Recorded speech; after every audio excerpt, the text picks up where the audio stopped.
YouTube? Welcome to another video from Drift Week. We're here at Apple Valley Speedway in California.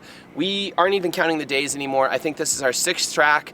We're on day number 10 or so. I have Adam here with me. Adam needs no introduction. I'm gonna ask him a few questions. He's gonna tell me. So all I wanna know is like, why did you choose this car? Why is this car cool? How did it work over the trip? Was it the best car for the trip? A bunch of people wanted the Corvette. Do you think the Corvette's better than this? Tell me the worst thing about the trip, like driving it, if you know what I mean. Car is obviously awesome. I love the detail of the Ebisu circuit sticker. We put those on the car so that we can drive at Ebisu. Like once you go in the gate, you pay, you get that, you put that in your car. So it's hilarious he brought that back and laminated it and put it on the car. He has such a good attention to detail. He's so good at this. All right, go.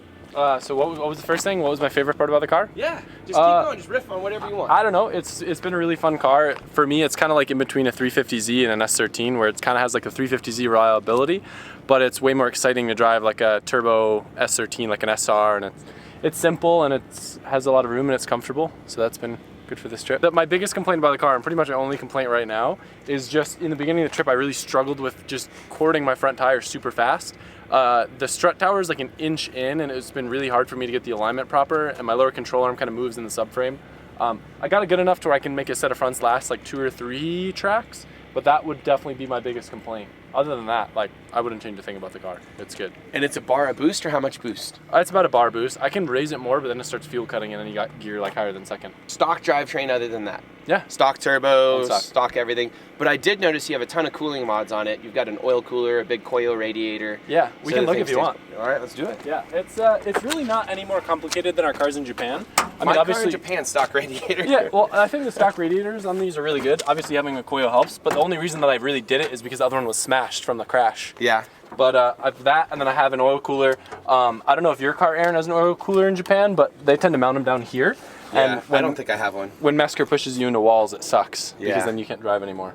So we rigged it to kind of mount in here. Is this as good as your Japan car, or better? Or worse because of the steering? Honestly, I feel like this car drives way better because I run a bigger tire, right? So it's like a 255 instead of a 235. And I've had more time to like really properly set up the alignment and get it to drive how I want. So now when I go to Japan, I'm gonna try to mimic this setup on that car and make it drive better. With the 255 and everything? Yeah, I'm gonna probably run a bigger tire there. Now we're all gonna have to do that. Dude, you guys, for whatever reason, can make your tires last. I have struggled with tire wear on my car. Yeah. And everyone gaps me. Here or over in Japan? In Japan. I don't know what it is, but like Mesker will get like twice as many laps as me, has more grip. I think my alignment must just suck. But this car actually brought the lower control arms in a bit, and it gives it a little more caster, and the car feels way more natural feeling. But other than that, the only real like non-stock thing, you'll notice it has an external gate on it. I didn't really do that on purpose. I just didn't have the manifold or any of the turbo setup, and my friend had that, and it's kind of cool because it doesn't let it kind of blow the wastegate open. So I like to think it holds a little bit better. Is it noticeable? Does it have a stock wastegate as well? And y'all just closed it? Well, yeah, it's just welded. Okay, you welded it? Yeah. And are these the, like, just the BRs or ERs or DRs? Or? Yeah, they're the DS series, so they're digressive. Okay, so you have fancy ones. Yeah, the spring rates in the front are, I think, like 22 or 24, which is what Andy Gray always says to do, and I didn't do that my first time on the Cresta, and this feels way better. And is, do you have the BRs in your Japan car?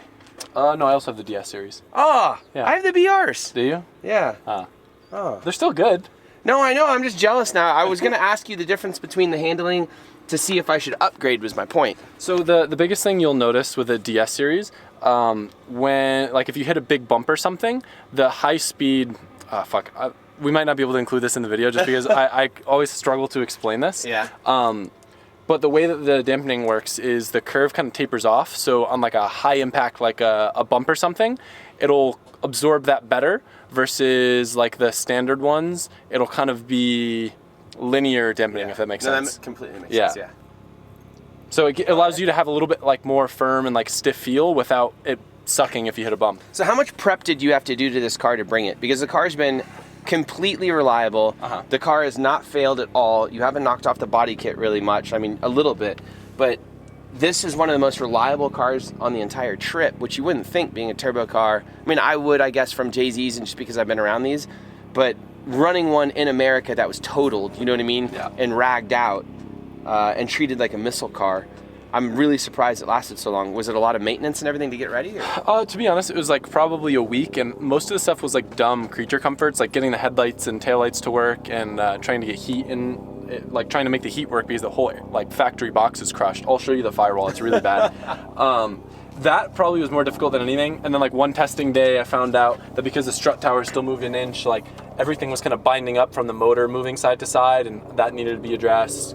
Adding an oil cooler was kind of a last minute thing, and Yeah. I did like a clutch and a trans. I thought my SC300 with a big radiator and all that stuff was going to work. I had like little tiny Mishimoto fans on it, and it just would immediately overheat. This doesn't overheat at all? No, the like having like a good fans. Not that you need the bigger fans. No, I know. We need big ones. Those are more of a street thing. I was going to say, I'm jealous of your clutch fan because you just don't worry about it with the clutch fan. That was actually really hard to find too, because my whole shroud and everything was smashed. And a friend of mine had his setup because he went to E-Fans, and these are really cool too. My other Tracer doesn't have the accessory fan, so you also have an E-fan with the clutch fan.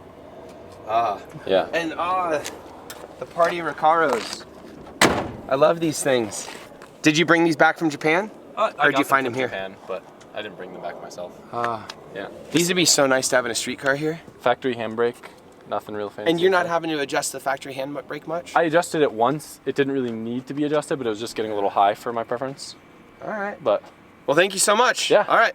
We'll intercut some driving footage, and that's it. I think this is an extremely cool car. I'm jealous you have one in America. I tried to build an SC300 in the same vein, but we didn't finish it in time, so I'm jealous.